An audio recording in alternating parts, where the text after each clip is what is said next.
Amados do Senhor Jesus, mais uma pílula aqui para o coração de vocês. Romanos, capítulo 12, versículo 2.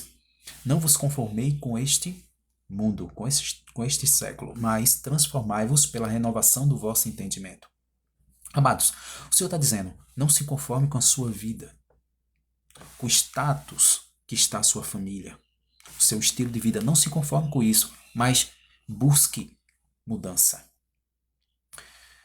Em Filipenses 4:8 diz que tudo que for puro, tudo que for digno de honra, tudo que for verdadeiro, nisso pensai. Olha, o Senhor alertando novamente a forma que eu posso gerar uma mudança na minha vida, mudando os meus pensamentos, substituindo os pensamentos ruins com os pensamentos bons. O Senhor também diz que aquele que está em Cristo, nova criatura é. As coisas velhas passaram e tudo se fez novo. Quer dizer, quando eu mudo a minha mentalidade, quando eu substituo meus pensamentos e quando eu entrego a minha vida verdadeiramente à vontade de Cristo, quando eu permito que a presença dele esteja na minha vida, os meus pensamentos começam a mudar. Se os meus pensamentos começam a mudar, a minha vida começa a mudar, porque o meu comportamento começa a mudar. Consequentemente, os meus resultados começam a mudar. O meu estilo de vida começa a mudar, o meu mundo começa a mudar. Veja que a equação não é tão difícil. É a gente entender como a gente consegue mudar, onde eu preciso mudar, para gerar um resultado diferente. Se eu não estou conformado, se eu não estou satisfeito com a colheita, então eu preciso mudar o quê? A semente. Então, amados, o Senhor deixa claro, é preciso que haja uma mudança. Isso é possível, desde que eu mude a minha mentalidade, a minha forma de pensar. E quando eu mudo o meu mundo, as pessoas que estão em volta começam a mudar também. Isso por quê? Porque a própria palavra diz que não são as palavras, mas são os testemunhos que arrastam multidões.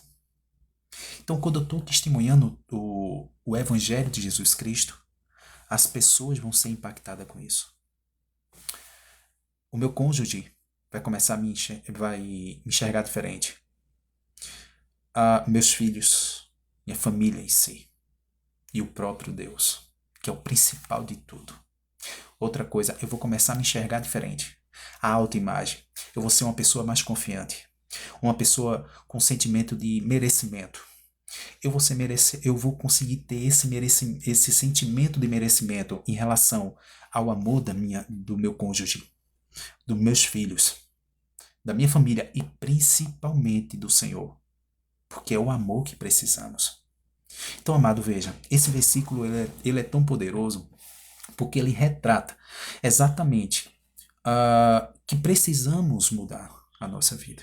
Isso é um recado do Senhor para as nossas vidas. A gente precisa ter essa mudança, mas para isso a gente precisa se mover. O milagre está exatamente no movimento. Veja só, o governo só chegou para José porque José estava em movimento. Os dois movimentos principais na vida do ser humano. Primeiro é obediência. E segundo, vivendo o propósito do Senhor.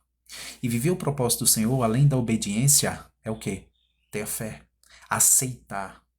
Porque muitas das vezes a gente acredita no Senhor, tem fé, tem obediência, mas a gente não aceita o propósito de Deus. Porque às vezes a gente não quer viver o processo. Então, amados, o processo às vezes é doloroso.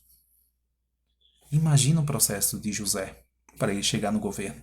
Imagina o processo de Davi para ele chegar no reinado. Imagina o processo de Jó. Imagina as dores que ele passou. Perdeu tudo, mas ele declarou: eu sei que meu Redentor vive. E Deus deixou claro. Ele foi restituído de tudo 10 vezes mais. Então, amado, quando a gente anda em obediência, quando a gente busca viver o propósito do Senhor, que não é fácil, mas que é possível desde que a gente aceite viver o processo, a gente vai ver coisas sobrenaturais acontecendo na nossa vida. E aí a gente vai reconhecer o Senhor na nossa vida. E a nossa mentalidade vai começar a mudar, a nossa família, e Deus vai honrar